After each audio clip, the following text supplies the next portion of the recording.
and the Al Ansar Foundation. Progress on the new driving license cards for South Africa is still under wraps, with the Department of Transport facing growing frustration over an alleged lack of transparency and ludicrous reasoning for its decisions. The organization Undoing Tax Abuse has criticized the DOT and its entities for what it claims is a lack of transparency regarding key issues like new driving licenses, fees, pricing, and the validity of current cards. However, the DOT has rebuked these characterizations, saying that it has been transparent with all processes. So, joining us this matter to offer her feedback on it, Outa's Executive Director, Advocate Stefanie Fick. We're live on Facebook, live on YouTube as well. Advocate, goeiemôre, welkom. Goeiemôre, thank you so much. What a morning. I enjoyed that very much. Thank you. Thank you. Pleasure to have you on the program once again. Can you provide a brief overview of the current situation regarding South Africa's driving license cards and the issues surrounding their production and renewal?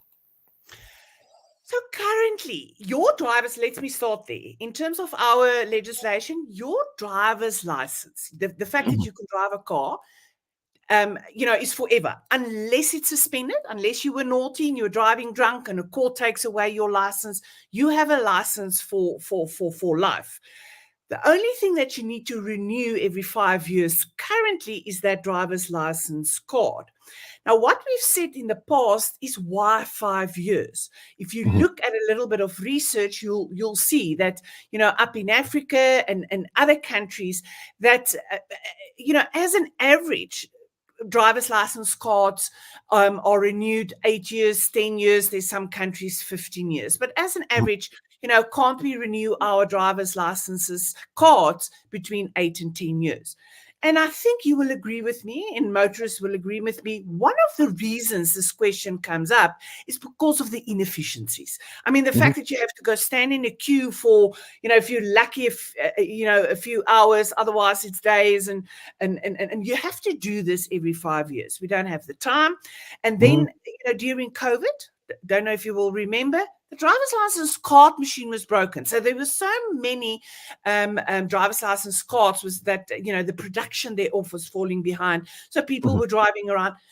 Generally, I believe people just want to be law-abiding citizens. So they were forced to be, unlicensed drivers, although, it's only the card. And that created problems. So we were saying, yeah. Continue. Why not renew this every, make it longer? Now, in the same breath, one needs to talk about why not make it easier for motorists to renew their licenses? Why not work on your inefficiencies? Now, the organization Undoing Tax Abuse has criticized the Department of Transport for a lack of transparency. Can you elaborate on what specific areas Outa finds problematic?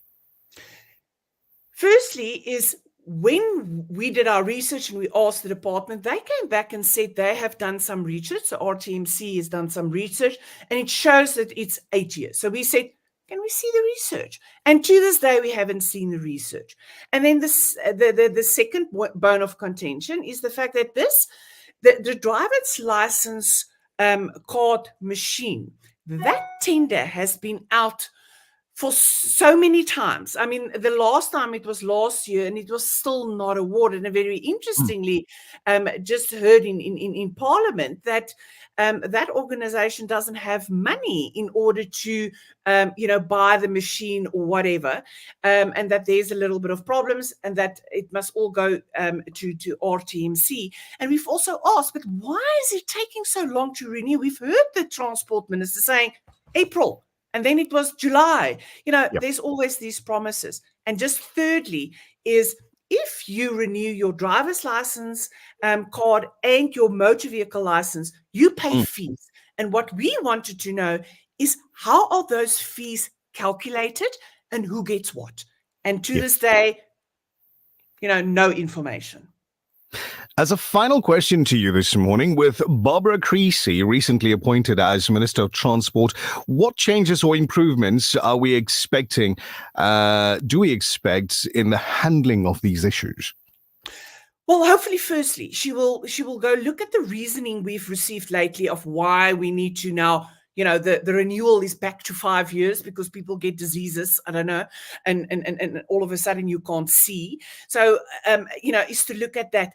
But most importantly, I think what is important and why we want to meet with her is that we look at the inefficiencies. Why can't we, make it easier for motorists to renew their driver's license cards?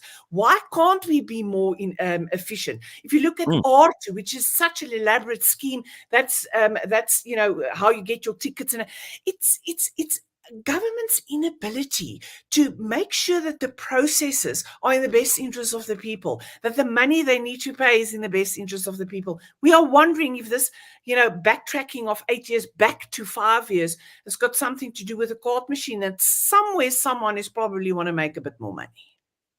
I've got so many questions with regard to that card machine, but I can't ask them right now. And thank you for your time this morning and being brilliant, giving us this information, bringing valuable information to our listeners, and wish you a wonderful day ahead. You too. Thanks so much. There we go. That's Outa Executive Director Advocate Stephanie Fick on the program. No stranger to the breakfast rush. She's spoken with us a few times in the past and always bringing through valuable information to you and I. So once again, thank you very much, Advocate. We're going to cut this live stream. When we come back, we're playing Hangman. Your hits.